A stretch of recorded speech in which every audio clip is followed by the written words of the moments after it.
Hi viewers, welcome back to our channel Joy of delights.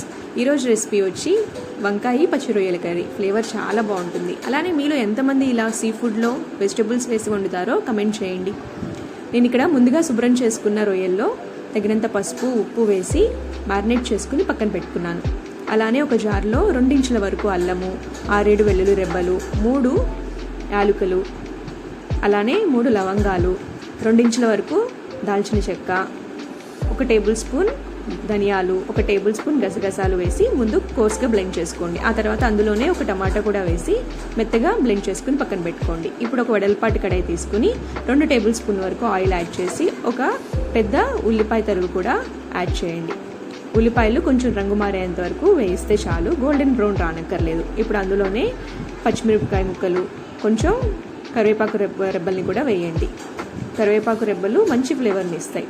ఇప్పుడు మనం already మెత్తగా grind చేసుకున్న పేస్ట్ కూడా వేసుకుని పచ్చివాసన పోయి నూనెంతా పైకి తేలే వరకు వేయించుకోండి. ఇక్కడ చూపిస్తున్నట్లుగా నూనె పైకి తేలాలి. ఈ స్టేజ్లో కొంచెం పసుపు, కొంచెం కారం కూడా వేసుకుని 1 నిమిషం పాటు ఫ్రై చేసుకుని మ్యారినేట్ చేసి పెట్టుకున్న రొయ్యల్ని కూడా వేసుకోండి. రొయ్యలంతా కూడా మసాలా కలిసేటట్లుగా కలుపుకుని మూత పెట్టుకుని రొయ్యల్లో నుండి నీరంతా వదిలేలాగా చూసుకోండి. కొంచెం మరీ డ్రైగా అనిపిస్తే ఒక పావు గ్లాస్ వరకు నీళ్ళు కూడా యాడ్ చేసుకోండి. ఇలా మూత పెట్టి ఒక 10 మినిట్స్ వరకు మనం ఉడికిస్తే ఇలా నీరంతా కూడా వదులుతుంది రొయ్యల్లో నుండి. ఈ స్టేజ్లో మనం వంకాయ ముక్కల్ని కూడా యాడ్ చేసుకోవాలి. మొత్తం వంకాయ ముక్కలకు కూడా మసాలా పట్టేటట్లు కలుపుకుని మూత పెట్టి 10 to 15 మినిట్స్ వరకు మనము ఈ కర్రీని మగ్గించాలి.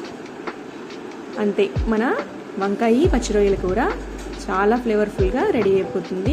ఎక్కువ ప్రాసెస్ కూడా లేదు, చాలా సింపుల్ ప్రాసెస్. ట్రై చేయండి, మీకు ఎలా కుదిరిందో కమెంట్ చేయండి. అలానే మన ఛానల్ని సబ్స్క్రైబ్ చేసుకోండి. Thank you for watching.